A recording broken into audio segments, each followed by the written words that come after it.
Is your mindset about AI determining your future in talent acquisition? The psychological barriers holding you back could be your biggest professional liability.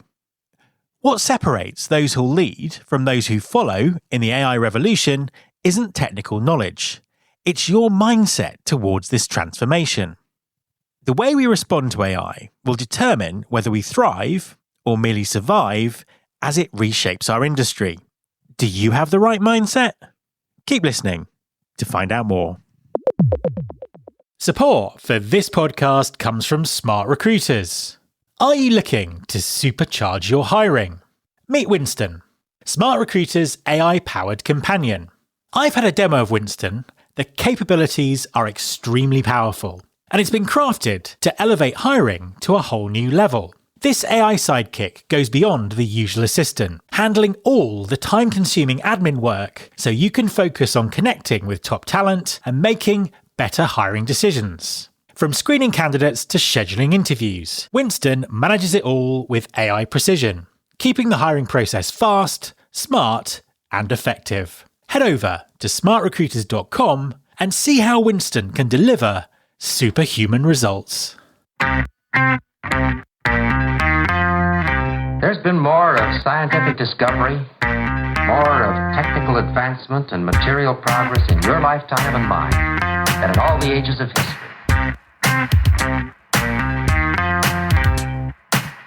Hi there, welcome to episode 695 of Recruiting Future with me, Matt Alder. I strongly believe that AI is the most significant technological transformation of our lifetimes. So, what will separate the talent acquisition professionals who thrive in this new world from those who'll get left behind? The answer isn't about the technology itself, but our mindset towards it. Viewing AI as an opportunity rather than a threat might be your most important career decision this decade, determining whether you'll lead or follow as the revolution unfolds.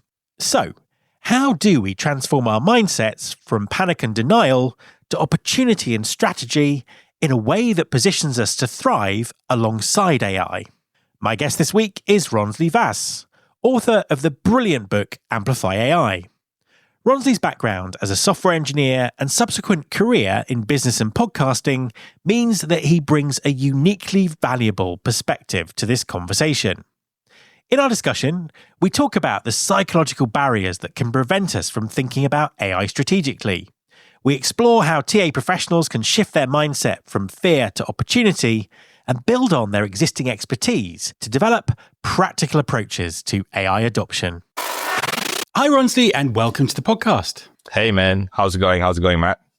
Really, really good. And it is an absolute pleasure to have you on the show. Please, for the benefit of everyone, could you introduce yourself and tell us what you do? It's so much easier when someone else does it because you don't actually know what to put in there. And a lot of the times I feel, should I mention that? Should I not? But the best way to explain what I do or what I've been doing is the first part of my career was talking to computers. I'm a computer scientist, software engineer, can program in 21 languages. My first job out of university was to program a tractor to wake up in the morning and plow the field using GPS and park itself. Give you a rough, this was way back in the day. It feels like such a long time ago. And then the next part of my career was talking to humans, as you mentioned, podcasting, and 13 years in the field, I suppose. Started the first podcasting conference in Australia, signed the first deal with Amazon, Audible in Australia, and easily our companies would have helped at least 1,100 podcast businesses and brands start and grow a podcast, over the last 14th year now. So I've been a proponent of amplification for a while. And it's really interesting because I find the overlap, and the overlap is I love amplifying people's genius. So, whether it was podcasting or AI now, which, the two parts of my career have come and joined and had a baby almost with the artificial intelligence. So, I feel like they're both amplifiers in a huge way, especially of people's genius. If they've done something and they're the ones that feel like the best kept secrets in the industry, then it feels like these are two elements that will really, really help them. And that's why I wanted you to introduce yourself, basically, because I think that, that unique background you have of like content creation, marketing, and being an actual software engineer, I just think it's why it's amazing to talk to you about AI. So you mentioned, you started off programming tractors to plow fields and things like that. So you've obviously been, looking at this space for a long time. Are you surprised by the developments of the last 2 or 3 years? Yeah, I think anyone in any capacity would be surprised at the speed at which it's happened. So to give you context, it took me 4 years to get a bachelor's of engineering, computer science and engineering. Then it took me another 3 years to get a master's of software engineering, another 2 years to get an MBA. This is while I was working. The master's were while I was working. But to give you context of when I went to university, this was just a theory. The blockchain was just a theory. We had an idea of what could happen in a decentralized system, but we didn't have fast enough computers. We didn't have, that much data that we could store. Internet was not even fast enough. So there's all these limitations that didn't allow or even allow us to conceptualize this far ahead. However, if you know the curve of adoption, not only adoption, but the curve of how much computing power you can fit into a small inch is a exponential curve. So this massive improvements that have happened over the last few years. I mean, when the first supercomputer got built, it almost was like someone ran the first 4-minute mile. It just started to, people started to break those barriers, which were thought of as it was impossible almost, just because the hardware could not support the theory. So yes, of course, 100%. It would be stupid not to say that anyone that knew exactly that this was where we're headed. We knew that in theory, but this quickly, I don't think so. And do you think that this sort of kind of incredible sort of pace of change, this vertical curve we're going up with, is that sustainable? Are we likely to see the same kind of speed of development over the next 5 years?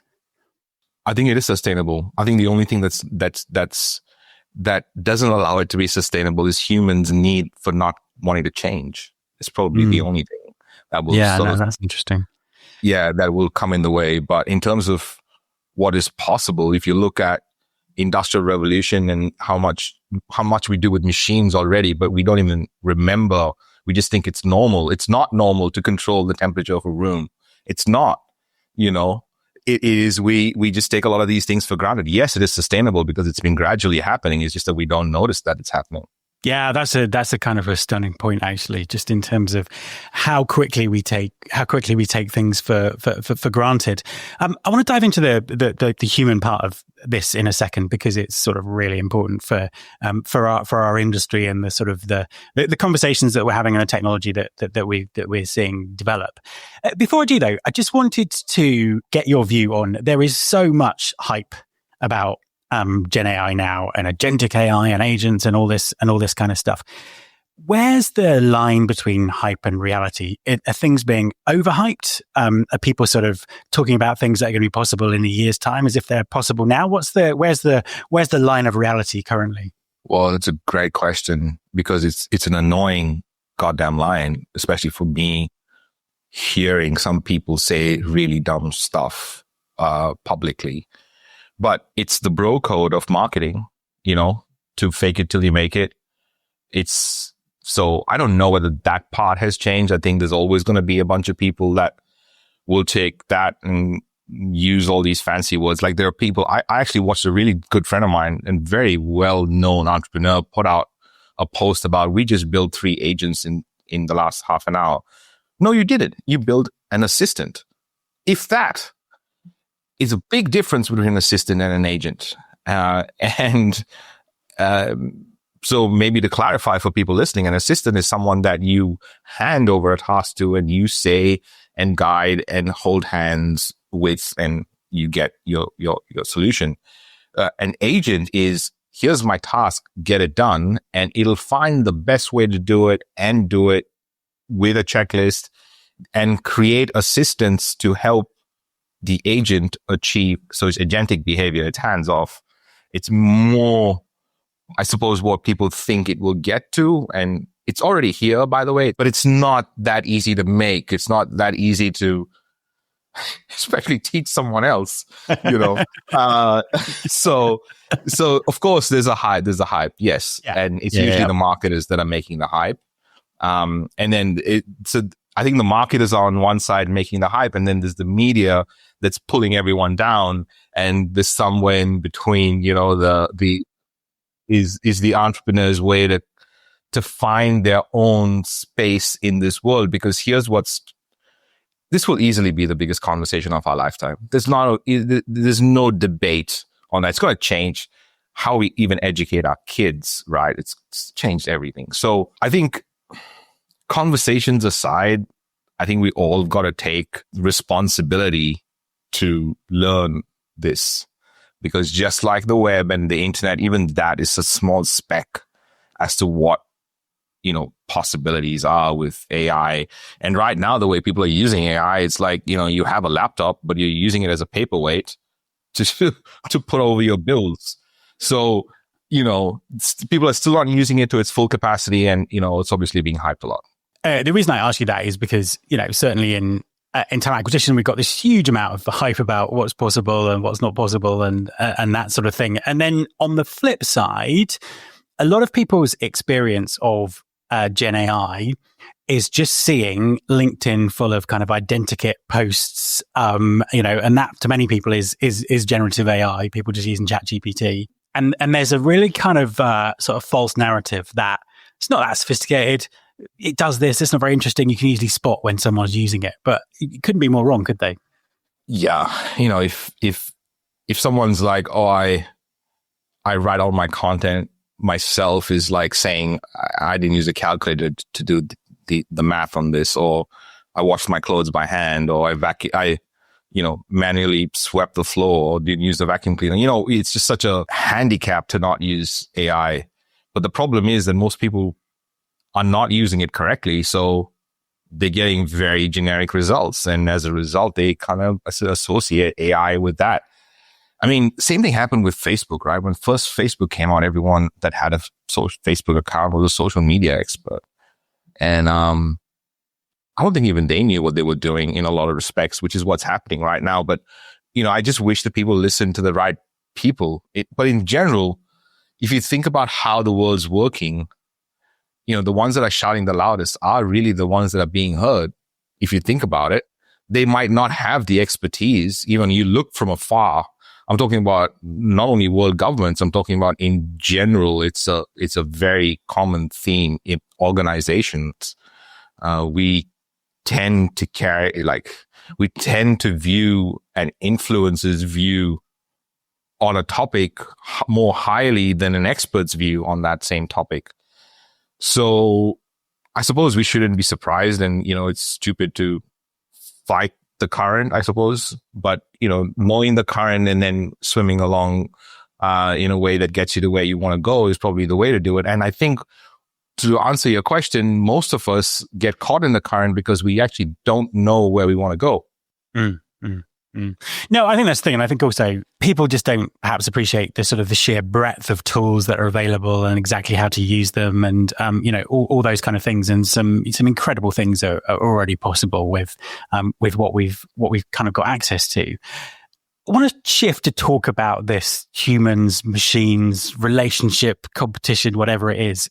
In recruiting, there is a kind of a real sort of debate at the moment about how much AI should or can do in the recruitment process. And I think that people are perhaps drawing the line in the wrong place. I think that there's a feeling that humans can do some things better that actually we really know computers can. Where does the line between humans and machines sit with this? What is it that humans can do that machines can't replicate, or certainly can't replicate now or in the near future? I don't think there's anything that humans can do that won't be ultimately. I'll tell you why, because I think if you understand the how AI has come together, is a combination of neurology and psychology and physics and chemistry and math and computer science. There's about 8 or 9 different fields that come together to create AI, the field. And, computers are built on us. It has long-term memory. It's got short-term memory, just like us. It's got compute, just like us. It's got neurons firing in certain ways, just like us. So, it's the only reason some of the things are not possible yet is because we've not found a way to articulate what that is. For example, emotional intelligence is probably a new-ish field. And, our parents might not even know what being present might even mean, as an example. So it's only newly, these topics have only been able to be expressed now. But over time, we know for a fact certain things we're not good at. We're not good at memory. We're not good at memorization. So it would not be smart to go against a computer that is extremely good at memory. So there's certain things right now you can only see that. And when you keep asking about the line, I think we're going to constantly redefine that line. I think that line is going to change. It's going to be very drastic. There was a time when all of us didn't rebelled against emojis and selfies, but we use them now. So I remember cameras on phones seemed like the most ridiculous thing that anyone had ever invented. Right. And now you see it's a whole new version of a human that are being, I suppose, educated to operate in the world in different ways. And I'm talking about schools. I'm talking about through social media and different types of media and parents and how parenting is even done and how learning is even done. There's so much has changed, right? And it'll continue to change. So that line is super hard to draw right now for the future. But as we stand, do the things that AI can't do right now, which is be courageous, be collaborative, be connection worthy. Those are the things that are super hard to do right now. And with AI is what I mean. And what's happening is people are just doing the same thing, right? You talk about LinkedIn earlier. They're just saying regurgitated stuff. It's AI generated. You can see it. But if they just was courageous enough to make that phone call that they've been avoiding, and that's why they put out this article, would have been way better for them than actually, using AI. So in a lot of instances, it's just, not wanting to do the courageous thing or not wanting to do the collaborative thing or not wanting to do the connection piece. And you're so disconnected. Funny enough, being so connected as a human species, but totally disconnected as a human being is more and more prevalent. And you'd agree with me on that, I think. I agree. I agree 100%. And I think that, going back to what you said about this is the biggest conversation we'll ever have. I mean, 1 million% agree with you there. And I suppose to kind of help people with this. So how do we sort of move from panic and denial towards sort of opportunity and strategy? I'm going to say to you that I'm very hopeful for the future. Because I don't feel like being the opposite is useful to where we're going. Okay. So there's 2 ways to look at this. Now you can either artificial intelligence is learning from us. We know that. We can either be the parent that says, do as I say, or we can be the parent that says, do as I do. So if we keep going down this path of someone has to lose for me to win, then we're not headed down the right path in this AI race at all. But if we go down the path of this collaborative nature here, there's enough for everyone. There's abundance. There's let's all connect. Let's not divide over all these differences. Let's do the courageous thing. There's a lot of hope for what we can do. Then becomes the augmentation of intelligence, the thing that we crave, which is autonomy and freedom to do what we want to do when we want to do it, is totally possible because I do feel like AI can solve some of the world's biggest problems. What it comes down to is whether the humans in power will allow that to happen, you know? So there's so many elements here that are at play. And that's why having an open source anything in AI is the way forward.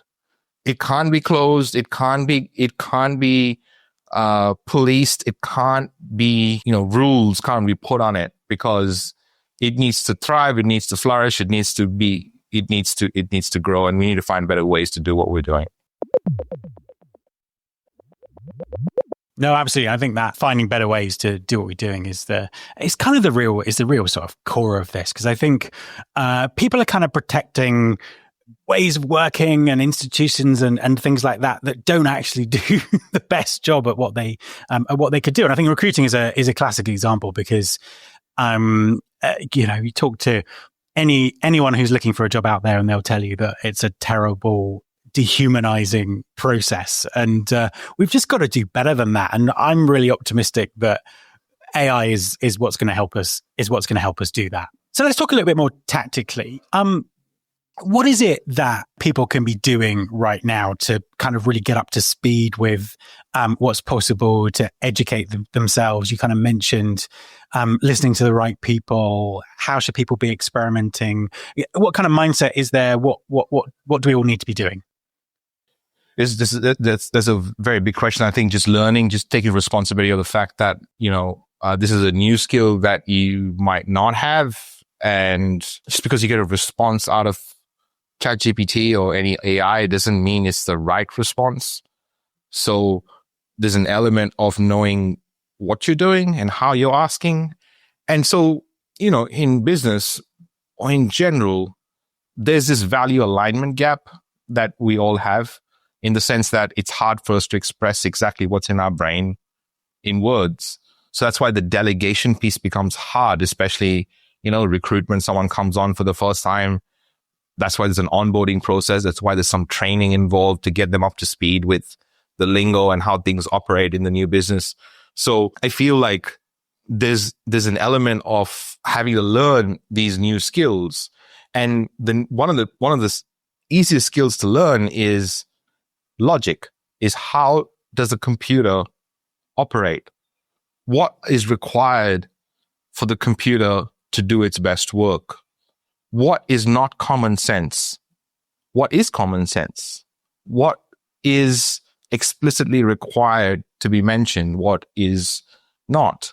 How does the computer operate in terms of the process that you're asking of it? So there's all these different elements that I feel is being missed because people are selling prompt packs just to make a quick buck.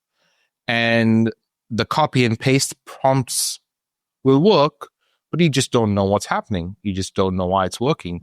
And sometimes they don't even work. There's probably a prompt pack that they've put through another AI and just sold it to you. So, being more responsible of how this works and where it works is probably the first thing. The second thing is not necessarily to look at the new AI tools or the new AI news that's coming out all the time, but to build on whatever value piece you bring to the table.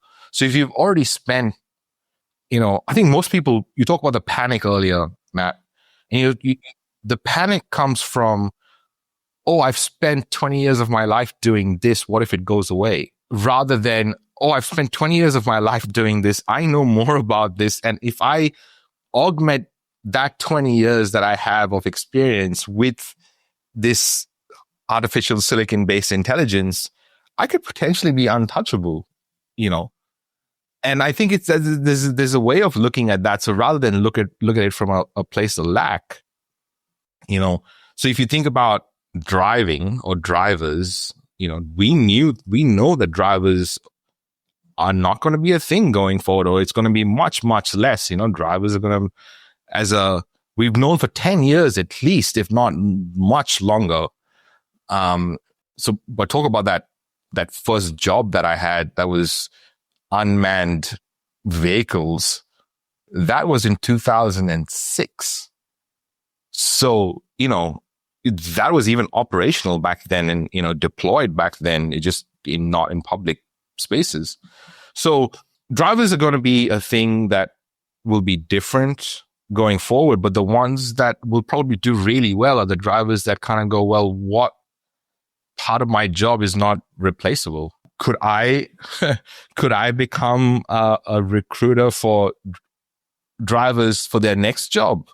That's going to be a field. Like, I'm just making stuff up right now. Yeah, of course. It's like looking at that kind of opportunity, and it's kind of interesting because I was at a conference last week in the US called Transform, and the Transform, I think it was originally called Transform HR. The reason I like it is it's full of people having these conversations. So I was talking to someone who had been a recruiter for over 40 years, and they were there to think about how they could take their knowledge and build AI tools that would scale it.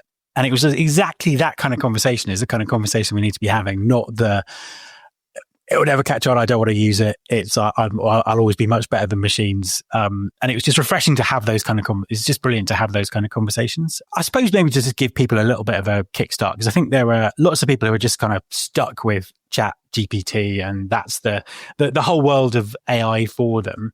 What are some of the sort of favorite tools that you use, or what are things that people could, play around with and get some value from really quickly?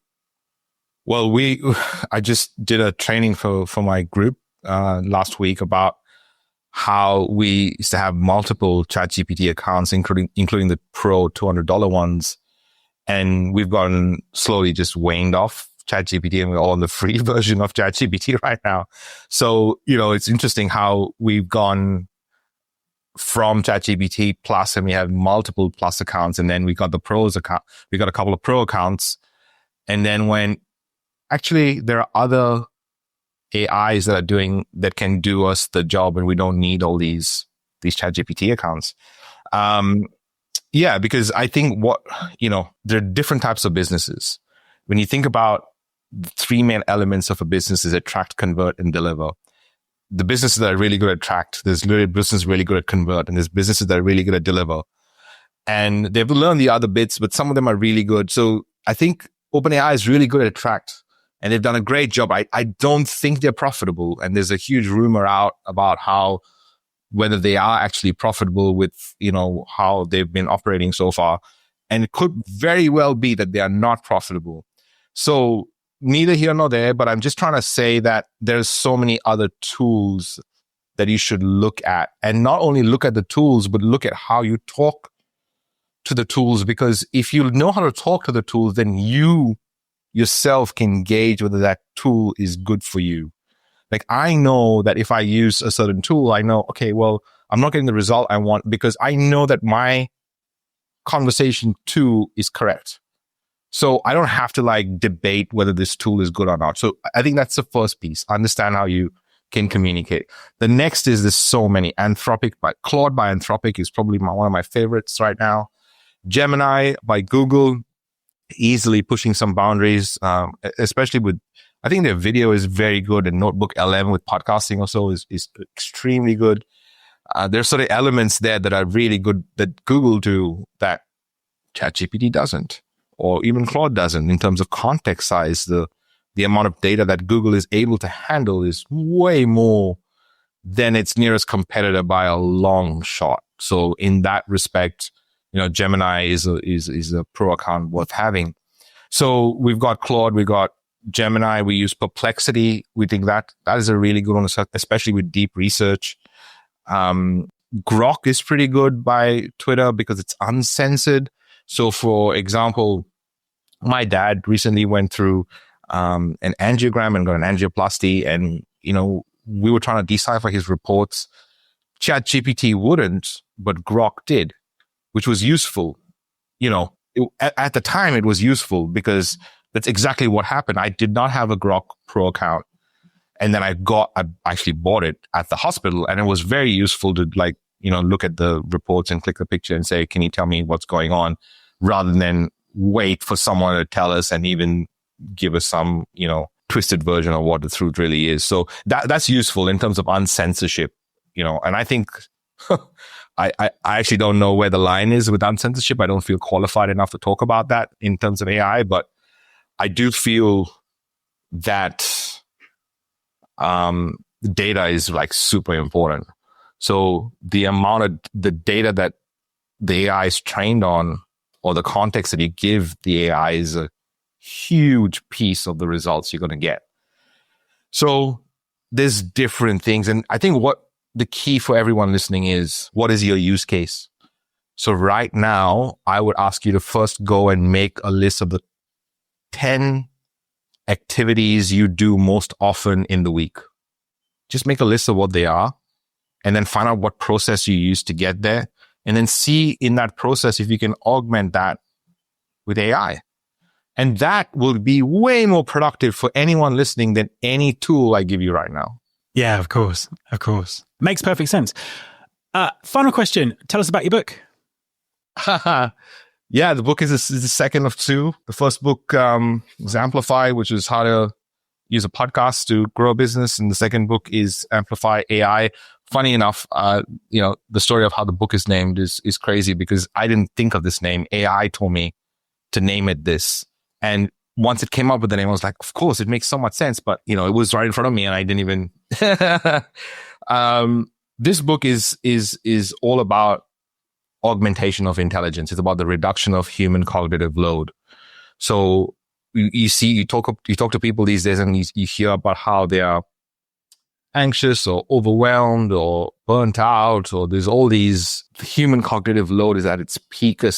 We feel constantly that we're missing something that we're supposed to be doing in general. So the book would have taken 5 years to write. And it is just a combination of so much, including how a business can use AI to grow operations, revenue, brand, and audience. That's the third part of the book. The first part of the book is how to see intelligence. And I've used indigenous wisdom, algorithms that have existed in nature, like bird patterns and ecosystems, to inform how to create AIs going forward that are collaborative in nature. And the middle part of my book, part 2, is about ethical use of AI and what to think about when you're using AI. And I know most of us right now are talking about AI and are looking for use cases, but obviously there's an ethical boundary that we've got to talk about. People's data is at stake. People's, I suppose, IP in a way is at stake, but how much of that IP really belongs to us is a big case that I'd like to make at some point. So I feel like the book is basically a map for businesses on how to grow those 4 things: revenue, operations, brand, and audience. And also a way to think about AI in a way that is useful for us going forward. Yeah. Fantastic. Ronsley, thank you very much for talking to me. It's been a pleasure. Thanks, Matt. My thanks to Ronsley. You can follow this podcast on Apple Podcasts, on Spotify, or via your podcasting app of choice. You can search all the past episodes at recruitingfuture.com. On that site, you can also subscribe to our weekly newsletter, Recruiting Future Feast, and get the inside track on everything that's coming up on the show. Thanks very much for listening. I'll be back next time, and I hope you'll join me.